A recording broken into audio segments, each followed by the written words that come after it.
খাবার শেষে দিদা বলছিল যদি পমফ্রেট মাছের এমন একটি রেসিপি হয় তাহলে অল্প একটু ঝোল দিয়েও এক প্লেট ভাত নিমেষে তৃপ্তি সহকারে খেয়ে ফেলা যাবে। আজকে আবারও চলে এসেছি ছোট মামির হাতে জাদুতে সকলকে মুগ্ধ করতে ছোট মামির বানানো স্পেশাল একটি পমফ্রেট মাছের রেসিপি নিয়ে। নমস্কার, আমি সোনামণি, সবাইকে স্বাগত সোনামণির রান্নাঘরে। আশা করি সবাই সুস্থ আছো এবং ভালো আছো। আর এই হাতের জাদুতে কি করে মুগ্ধ হতে হয় চলো তাহলে একটু জেনে নেওয়া যাক।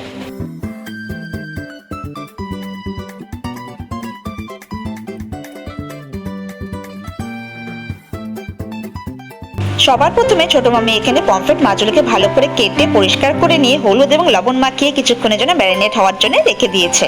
আর মশলার পেস্ট বানানোর জন্য আমরা এখানে নিয়ে নিয়েছি একটা বড় মাপের কুচনো পেঁয়াজ, কাঁচা লঙ্কা এবং খানিকটা আদা।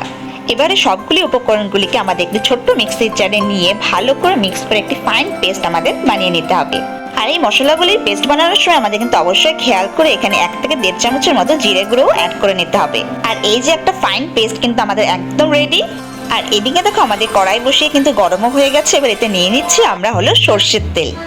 আর মাছগুলোকে ভেজে নেওয়ার জন্য আমাদের কিন্তু একটু বেশি করে এখানে তেলের পরিমাণটা নিয়ে নিতে হবে।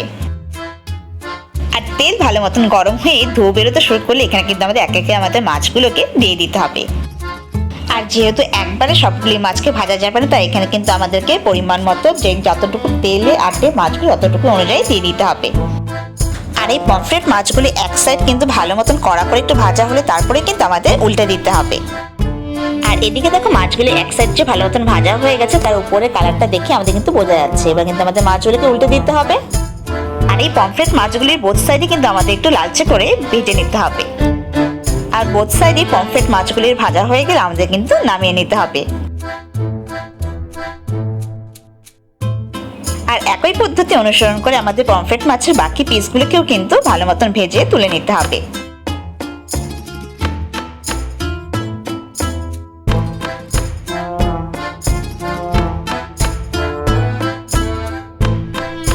এভাবে সবগুলি পমফ্রেট মাছের পিসগুলোকে কিন্তু আমাদের লালচে লালচে করে ভেজে তুলে নিতে হবে। এবার ওই মাছ ভেজে নেওয়ার তেলেই আমাদের ফোড়নের জন্য দিয়ে দেওয়া হয়েছিল গোটা শুকনো লঙ্কা এবং খানিকটা কালো জিরে। আর ফোড়ন ভালো মতন চলে এলে এখানে আমাদের দিয়ে দিতে হবে আমাদের বানিয়ে রাখা মশলার পেস্টগুলি। এবার মশলাগুলিকে একটু ভালো করে আমাদের নেড়ে নেব।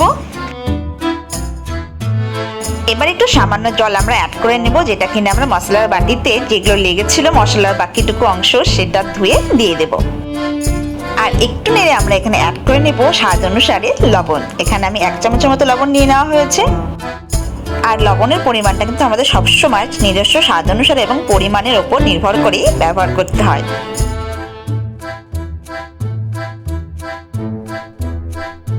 আর এবার অ্যাড করে নেব আমরা প্রায় 1 থেকে 1.5 চামচের মতো হলুদ।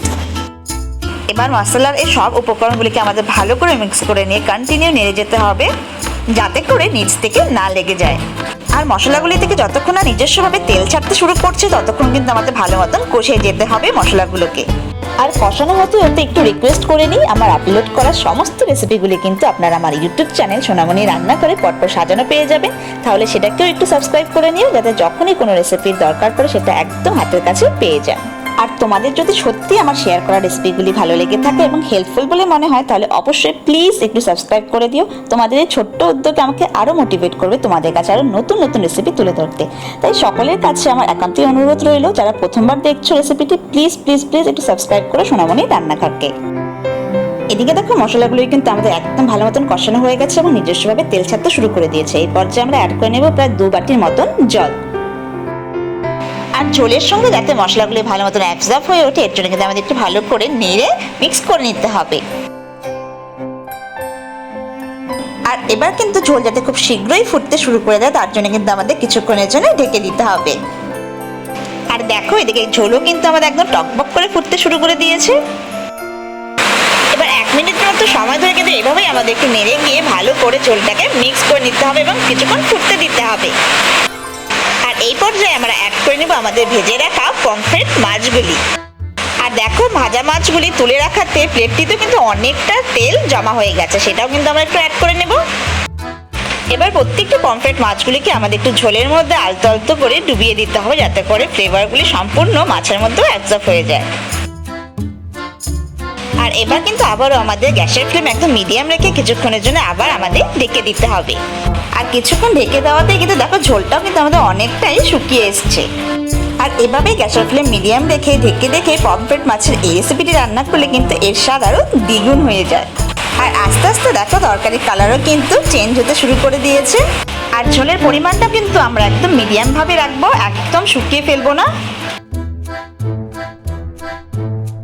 আর এই দেখো ঝোলের চারিদিকেও কিন্তু অল্প অল্প তেল জমতে শুরু করে দিয়েছে, তার মানে কিন্তু আমাদের ঝোলটা একদম রেডি হয়ে গেছে এবার। আর এবার এতে অ্যাড করবো ফ্রেশ ধনেপাতা, যেটা কিনা চপ চপ করে কেটে নেওয়া হয়েছে। আর ধনেপাতা অ্যাড করাতে কিন্তু খুব সুন্দর মিষ্টি একটা স্মেল বেরোতে শুরু করে দেয়। আর ধনেপাতা ছাড়া যেন পমফ্রেট মাছের এই রেসিপিটি একদমই অসম্পূর্ণ। আর তোমাদের মধ্যে কারা কারা ঠিক আমারই মতো ধনেপাতা খেতে ভীষণ ভালোবাসে তারা কিন্তু অবশ্যই আমাকে একটু জানাবে। আর তোমরাও যদি তৃপ্তি করে পেট ভরে ভাত খেতে চাও তাহলে ছোট মামির বানানো এই স্পেশাল পমফ্রেট মাছের রেসিপিটি অবশ্যই একবার হলেও ট্রাই করো। তাহলে তোমাদের কেমন লাগলো এই অপূর্ব স্বাদের পমফ্রেট মাছের পাতলা ঝোলের রেসিপিটি? যদি ভালো লেগে থাকে তাহলে অবশ্যই একটু লাইক এবং বন্ধুদের সঙ্গে শেয়ার করে নিও। আর তোমাদের কি মতামত ছোট মামির বানানো এই স্পেশাল পমফ্রেট মাছের রেসিপিটিকে ঘিরে কমেন্ট সেকশনে অবশ্যই একটু কমেন্ট করে জানাবে। Thank you for watching. দেখা হচ্ছে নেক্সট ভিডিওতে। Till then stay tuned.